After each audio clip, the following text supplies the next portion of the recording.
There are really only two countries in Europe that have managed to maintain a replacement level birth rate, France and Sweden. Everybody else has really passed the point of no return. In the case of the Germans and the Italians, that point of no return was in the 1990s. So there's really not a lot we can do there. The European Union has become an export union, and it is now starting to admit that it is completely dependent upon the United States as a consumption base and as a security guarantor. And that is starting to reshape their politics. We're still at the early stages of that process, but you're going to see a lot more change in terms of European policy next year as countries either admit the inevitable or rail against the dying of the light, or in the case of, say, France, going their own way because their demographics are fine. It's a big challenge for Europe to hold together in this environment before you even consider the fact that we now have a war on Europe's doorstep and they're starting to squabble over who gets what energy from what source. Next year is going to be very trying for the Europeans as all of these trends come to a head.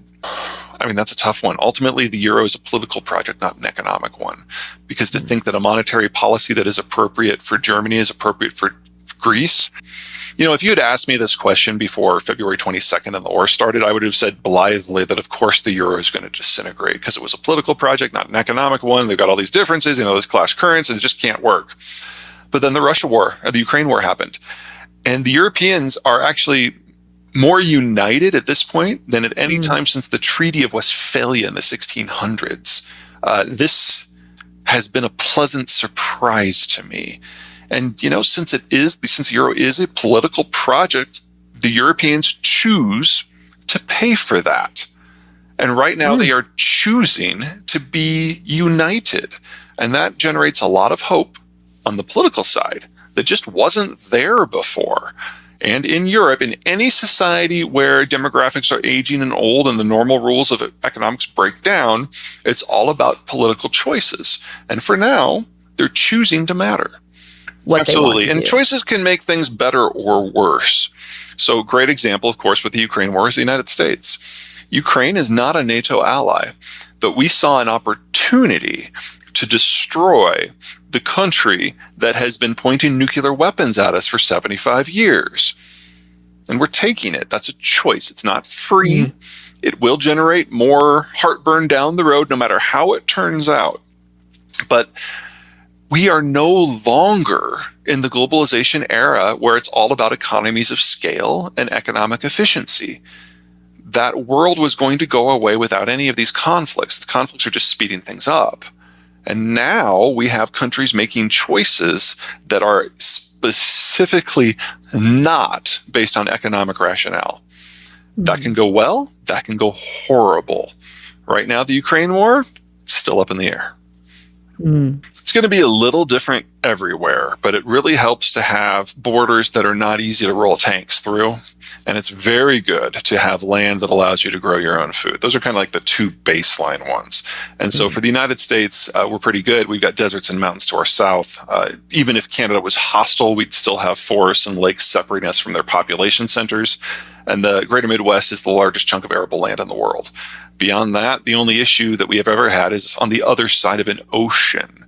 So the United States military does not really worry about defense because there's no one who can reach us. It's all about offense. And that's why we've got the supercarrier battle groups and the Marine expeditionary units. And that allows the United States to play in the other hemisphere as opposed to being the receiver of that sort of thing. The Chinese are a great example of how it all doesn't work. The land quality is poor. There are barriers internally that separate various chunks of their populations from one another. So if you're in southern China or central China, you have a very different idea of what China is compared to someone who's from Beijing. And there are some buffers, but most of the buffers work against you instead of for you. The Chinese have the first island chain off their shore, Japan, Taiwan, Philippines, and so on, that have always been hostile to mainland China and have always inhibited mainland China's ability to interface with the rest of the world. About the only reason that the Chinese system even exists right now is because at the end of the World War II, the Americans changed the way the world worked, and we told countries they could no longer have colonies, and the Japanese went home and the Europeans went home, and for the first time in Chinese history, there was no foreign power gunning for them. And they made hay out of that, a lot of hay. You need a lot of young people who are interconnected, who have access to a lot of capital to do the research and then ultimately the operationalization of the new technology. And if we're moving into a world where it's a little bit more broken up, we won't have that same critical mass. We're certainly not going to have the financial capability. And the economies of scale that you need to justify the rollout are going to be more limited. So even in the United States, which is going to shrug off many of these problems, you should expect the rate of technological progress to slow considerably. And that limits the number of technologies that we can apply because we just can't adapt to all of them. So some good news, some bad news. The good news, agriculture. We're moving into something that I call digital gardening.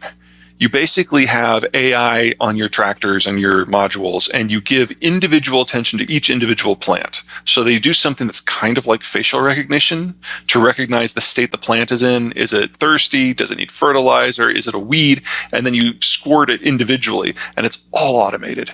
That suggests in large farm row crop facilities like we have in the United States, a doubling of yields while using a quarter of the inputs within a decade. That's already past prototyping stage, so very positive. On the flip side, look at green tech. Solar and wind work great in places that are sunny and windy. That's not where 80% of the human population lives. So we need a breakthrough in two things: long-range power transfer and energy storage. Now, a lot of people are talking about moving into batteries in a big way, and that's great. But batteries are one of the more environmentally damaging technologies we have. And if you're putting it in a place that doesn't have good wind or solar capacity, you're probably looking actually at a net carbon contribution to the system instead of a reduction. It's not true everywhere, but it is in most places. What we really need is something that's better than lithium. That's a material science question, and we don't have a prototype for that yet. So you should expect that code to be cracked not this decade. Because once you have the prototype, it then takes 10 years to expand the industrial footprint to mass produce it, and then another several years for mass application. So you're realistically, the best case scenario for green tech, you're talking the late 2030s. Oh. I don't want to say no, but it's very unlikely because you're talking about something that would be a mass manufacturing build out. One of the reasons that the mRNA vaccines happen so fast is they had already been past the prototype stage. They were already used fairly extensively through agriculture. So, the jump from cattle to humans is not an insignificant one, but it's not like they were starting from scratch. And as we saw, they have been able to code the vaccine in less than 6 weeks. So this is a technology that was already reasonably mature. When you're talking about green tech, we're not to the prototype stage yet. Overall, Latin America is a net energy and food exporter. So for a world that is going to be energy shy and food shy, Latin America writ large should do reasonably well. But it's important to separate Mexico from the rest of Latin America. It's got a healthier demography writ large. It's got a better industrial plant. It has a more educated workforce. It's part of the NAFTA system. It really doesn't kind of match economically or, dare I say, even culturally with the rest of Latin America. Moving into South America, the Brazilians are going to be facing some issues. They're okay for energy, they're okay for food, but they've got a very difficult geography. Basically, think of Brazil like a table that's lost 2 legs, but the high side is on the coast. So anything that wants to flow, it has to go up, up, up, up, and then straight down. And that limits their ability to participate unless they can have a lot of capital come in to help with infrastructure.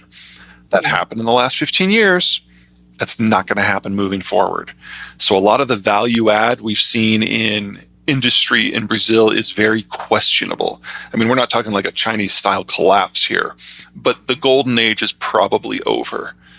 But on the flip side, things are just getting going in Argentina. Now, I know, Argentina. Everybody's like, the place is a basket. Fall out of the financial system. Oh my God, yes. And everything that you think about Argentina is true. However, it's got the best land in the world outside of the Midwest. It even has a good river system to help with local transport. and it has zero security concerns. So in a world where rule of law breaks down, where long-range transport's more difficult, where finance is restricted, for the Argentines, this is just a typical Tuesday. So it's not so much that they're rising to the median, it's the median's falling to them. And in finance, it's all about the delta. So this gets really interesting really fast. Not recommending you buy property in Argentina because it's still Argentina. But Argentina is likely to be one of the big winners from this transition.